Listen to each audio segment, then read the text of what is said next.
Yo, what up, guys? How you doing? Welcome back to the channel. Today we'll be reacting to Chamath. It's very hard to be Elon Musk. Let's get into it. I think if you focus on trying to have an impact on the world, I think you're going to end up deeply unhappy. But does that matter? Like, Oh, why may does your own happen. personal happiness matter? It may happen as a byproduct, but I think that you should strive to find your own personal happiness and then measure how that manifests as it relates to society and to other people. But if the answer to those questions is zero, yeah. that doesn't make you less of a person. No, 100%. But then the other way is there times when you just So it's like, yeah, sometimes you might have to sacrifice yourself for the greater good. But I don't know how sustainable that is, how enjoyable that is. Like, I understand doing things for people, but at a certain point, you have to choose you. sacrifice your own personal happiness for a bigger thing that you've created. Yeah, if you're in a position to do it, I think some folks are tested. Elon is probably the best example. Facts, and man.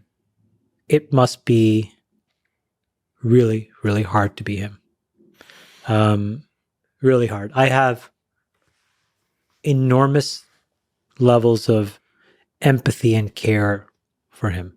I really love him as a person because I just see that it's not that fun. And he has these ways of being human that in his position I just think are so dear that I just hope he never loses them. Just a simple example, like 2 days ago, I don't know why, but I went on Twitter and I saw the perfume thing. Yeah. So I'm like, fuck it. I'm just going to go buy some perfume. So I bought his perfume, the burnt hair thing. Yeah. And I emailed him the receipt and I'm like, all right, you got me for a bottle.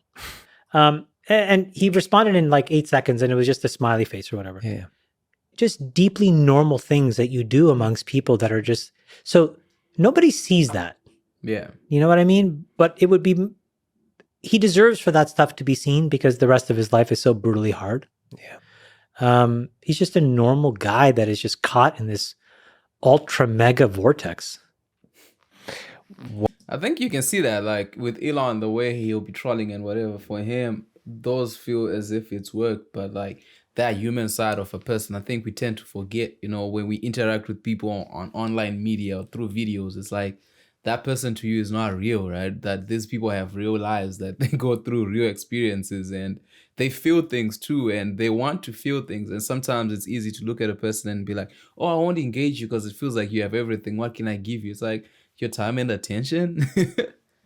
Why do you think there's so few Elons? It's an extremely lonely set of trade-offs. Because to your point, if you get tested, so if you think about it again probabilistically, there's 8 billion people in the world. Yeah. Maybe 50 of them get put in a position where they are building something of such colossal importance that they even have this choice. And then of that 50, maybe 10 of them are put in a moment where they actually have to make a trade-off. You're not going to be able to see your family. I'm making this up. You're not going to be able to see your family. You're not, you're going to have to basically move into your factory. You're going to have to sleep on the floor. But here's the outcome: energy independence and, resource abundance and peace, a massive peace dividend. And then he says to himself, I don't know that he did because I've never had this conversation. Yeah, you know what? That's worth it. And then you look at your kids and you're like, I'm making this decision. I don't know how to explain that to you. Yeah. You want to be in that position? There's no amount of money where I would want to be in that position. So that takes an enormous fortitude and a moral compass that he has. And that's what I think people need to appreciate about that guy. Yeah, that's true, man. Like you see, the greats, anybody who becomes great at a certain thing, it comes at a very great sacrifice. You sacrifice time that you could be with your friends, you sacrifice time that you could have with your family, time to do other things, like how if you want to play soccer, if you want to play football, anything you want to be great at, that sacrifice, I don't think a lot of us are willing to pay that price. And we have to give respect where it's due, because in as much as, it's not like you're a bad person because you didn't choose to sacrifice whatever. It's just that you chose time with your family, which is great as well. It makes you great. We call it opportunity cost in economics, right? So it's like, yeah, I get it. Yeah, it must be very difficult, man, being the world's richest man. It's also on the first number you said, it's confusing that there's 50 people or 10 people like that are put in the position to have that level of impact. It's unclear that has to be that way. It seems like there could be much more. There's definitely people with the potential. But think about his journey. His mom had to leave a very complicated environment, moved to Canada, moved to Toronto, a small apartment just north of Bay and Bloor, if you've ever been to Toronto.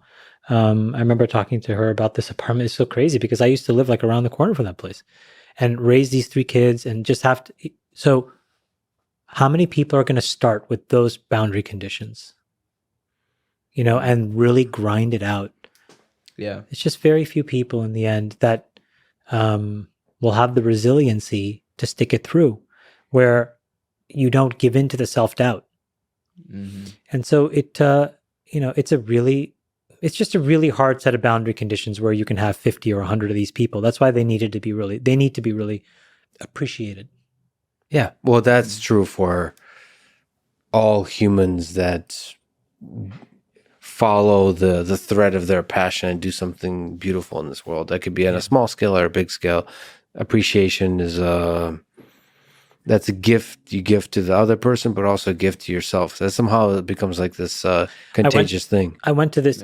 You are so right. You just like it. My brain just lit up because yesterday I went to an investor day of my friend of mine, this guy Brad Gerstner, and on the one very reductive world, Brad and I are theoretically competitors, but we're not. He makes his own set of decisions. I make my own set of decisions. We're both trying to do our own view of what is good work in the world. Mm-hmm. But he's been profoundly successful. And it was really the first moment of my adult life where I could sit in a moment like that and really be appreciative of his success and not feel less than. Oof. And so, little selfishly for me, but mostly for him as well, I was so proud to be in the room. That's my friend. That guy plays poker with me every Thursday. He is crushing it. It's awesome. And that's it's a really amazing feeling.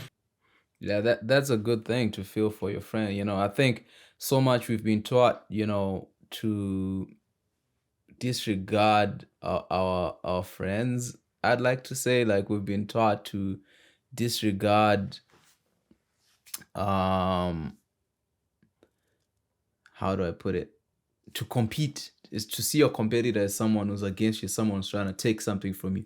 Because a lot of times we're competing for a game and there's only one thing we can win, and that's the scarcity. But I feel like when it comes to business, when it comes to things such as our passions and stuff, there's so much opportunity to do other things, right? There's so much opportunity to live in different spheres and do different things with our lives.